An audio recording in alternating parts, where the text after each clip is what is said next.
पिछले कई दिनों से उत्तर प्रदेश में बिजली कर्मियों की हड़ताल चल रही है और इसके चलते प्रदेश में जगह जगह बिजली व्यवस्था बाधित होती दिखाई पड़ रही है स्पष्ट रूप से। और योगी सरकार ने इस पे कड़ा कदम उठाते हुए तकरीबन 1332 आउटसोर्सिंग कर्मचारियों की सेवाएं तत्काल प्रभाव से समाप्त कर दी हैं। उन्होंने ऊर्जा मंत्री ए.के. शर्मा जी ने आज प्रेस कॉन्फ्रेंस करके 2 बजे बताया कि वो 4 घंटे की मोहलत दे रहे हैं, चाहे आउटसोर्सिंग कर्मचारी हो, चाहे संविदा कर्मी हो या परमानेंट कर्मचारी हो, वो तुरंत काम पे लौट आए, अन्यथा हजारों लोगों की सेवाएं बर्खास्त करी जाएंगी। उन्होंने कहा कि भर्ती के लिए भी सरकार ने तैयारी कर रखी है कि किस तरीके से आईटीआई से जो पास आउट है उनको किस तरीके से भर्ती करना है। उन्होंने कहा नौकरी बड़ी मुश्किल से मिलती है लोग की, लेकिन नौकरी मिलने के बाद लोग इसकी परवाह नहीं करते हैं। वहीं संघर्ष समिति जो कि बिजली कर्मचारियों की है, उसके अध्यक्ष शैलेंद्र दुबे का यह कहना है कि वो निजीकरण का विरोध कर रहे हैं और अगर बातचीत के लिए रास्ते खुले हैं तो उनको बातचीत का अभी तक कोई भी ऑफर नहीं मिला है। उन्होंने कहा कि जितने लोगों के खिलाफ एफआईआर करी है वो सभी लोग प्रेस कॉन्फ्रेंस हॉल में मौजूद हैं,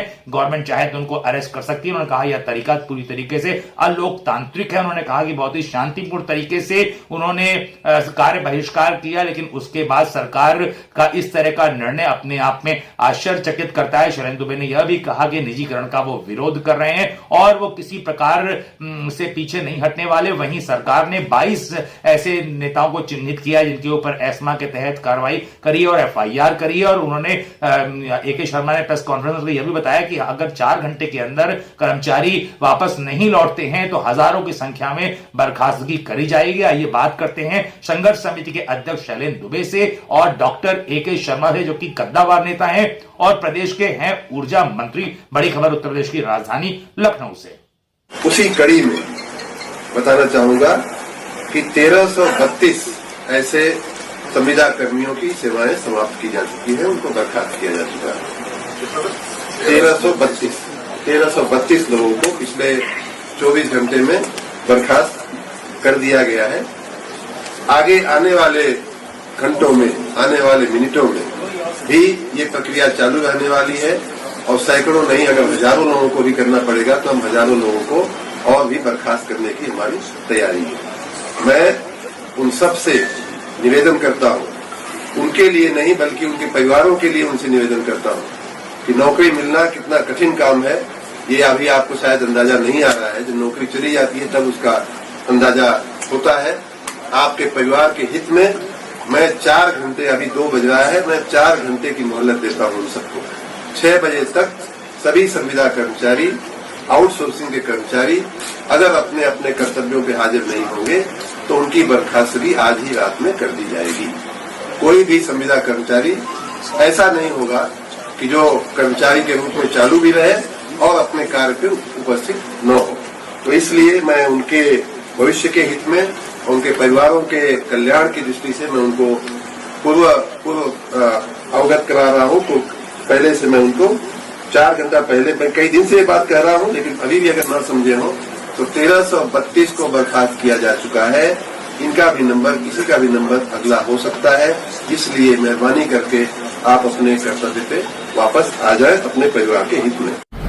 पूरे देश के 22 लाख बहादुर बिजली कर्मचारियों और इंजीनियरों के नाम मेरी यह अपील है कि उत्तर प्रदेश सरकार ने उत्तर प्रदेश के बिजली इंजीनियरों के आंदोलन को अलोकतांत्रिक ढंग से कुचलने का फैसला लिया है, उसके कदम उठाए जा रहे हैं। विद्युत कर्मचारी संयुक्त संघर्ष समिति के जो 22 पदाधिकारी हैं मेरे नेतृत्व में, उनके सबकी गिरफ्तारी के आदेश कर दिए गए हैं एस्मा के तहत और हम लोग इसके लिए तैयार हैं। मैं अभी 1 घंटे के अंदर अंदर लखनऊ में एक प्रेस कॉन्फ्रेंस कर रहा हूं और संभवतः वहीं से मुझको गिरफ्तार कर लिया जाएगा। लेकिन हम कोई अपराधी नहीं है, हम एक उद्देश्य के लिए लड़ रहे हैं, निजीकरण के खिलाफ। देश की परिसंपत्तियां कौड़ियों की मोल कारपोरेट घरानों को न सौंपी जाए।